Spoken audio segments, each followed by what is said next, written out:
Assalamualaikum warahmatullahi wabarakatuh. Teman-teman, pada kesempatan kali ini kita bertemu dalam mata kuliah konseling kerja. Tentu teman-teman semua sudah sering mendengar tentang konseling kerja. Dalam dunia kerja, konseling sangatlah dibutuhkan karena tidak ditutup kemungkinan di dalam tempat kerja terdapat pekerja yang mungkin memiliki masalah, baik masalah yang terkait dengan pekerjaan ataupun masalah yang tidak terkait dengan pekerjaannya. Jika hal ini tidak segera difasilitasi, maka cepat ataupun lambat nantinya akan menimbulkan dampak buruk bagi pekerja dan nanti akan menimbulkan penurunan produktivitas pada pekerja. Dan tentu ketika produktivitas menurun akan berdampak juga pada perusahaan. Jadi teman-teman, pada pembahasan kali ini saya akan mencoba untuk memberikan pengantar terkait dengan konseling kerja. Baiklah teman-teman, untuk mempersingkat waktu, langsung saja kita masuk pada pembahasan terkait dengan konseling kerja. Secara umum, konseling kerja adalah suatu proses bantuan ataupun bimbingan yang dilakukan oleh seorang konselor kepada individu ataupun kelompok dengan tujuan untuk memberikan bantuan atau untuk mengatasi dan untuk memberikan pemahaman kepada pekerja ataupun klien. Jadi hal ini bisa dalam bentuk memberikan dukungan emosional, memberikan dukungan sosial, ataupun memberikan dukungan secara psikologis kepada pekerja.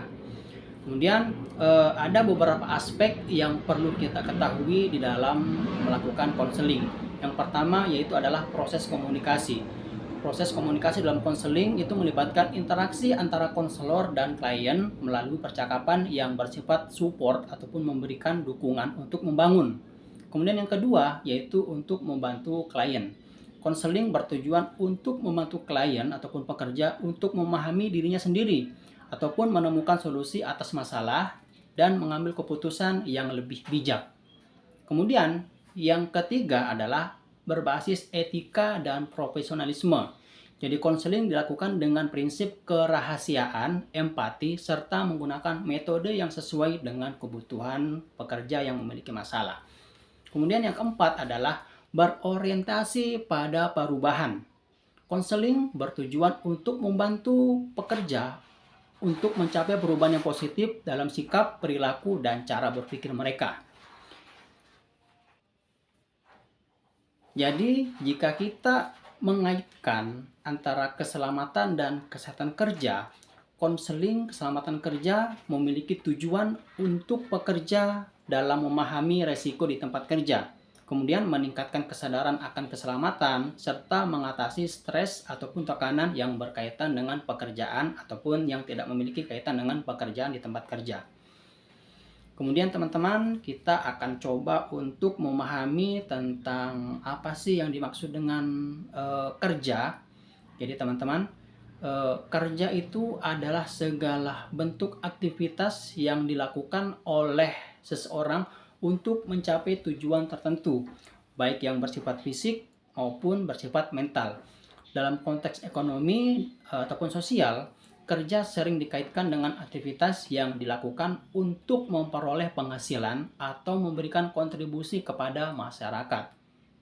Secara spesifik, beberapa definisi berdasarkan perspektif yang berbeda. Jadi teman-teman, ada beberapa perspektif terkait dengan kerja. Yang pertama itu perspektif dari ekonomi. Jadi perspektif ekonomi itu adalah kerja merupakan usaha yang dilakukan oleh individu untuk menghasilkan barang ataupun jasa yang memiliki nilai ekonomi atau bisa menghasilkan rupiah. Kemudian dari sudut pandang sosiologi, kerja adalah aktivitas sosial yang membentuk identitas, membentuk status, dan melibatkan peran seseorang dalam masyarakat. Kemudian menurut aspek psikologi, kerja adalah aktivitas yang memberikan makna, memberikan motivasi, dan memberikan kepuasan bagi individu, selain sebagai sarana pemenuhan kebutuhan hidup. Kemudian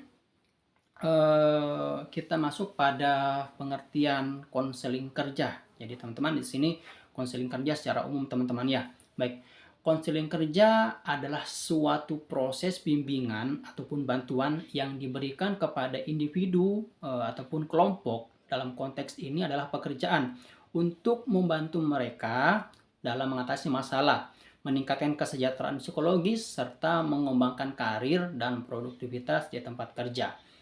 Konseling ini dapat dilakukan oleh seorang konselor yang terlatih, atasan ataupun pihak terkait dalam organisasi yang mampu memberikan solusi kepada pekerja itu sendiri. Kemudian, apa tujuan dari konseling kerja? Yang pertama adalah membantu penyesuaian kerja. Jadi yang pertama adalah membantu penyesuaian kerja. Dalam hal ini adalah membantu karyawan dalam beradaptasi dengan lingkungan kerja, tugas, dan tanggung jawabnya sebagai pekerja. Kemudian yang kedua adalah mengatasi masalah pekerjaan. Dalam hal ini adalah membantu dalam menyelesaikan permasalahan terkait dengan stres, tekanan kerja, ataupun konflik yang terjadi di tempat kerja. Kemudian yang ketiga adalah pengembangan karir.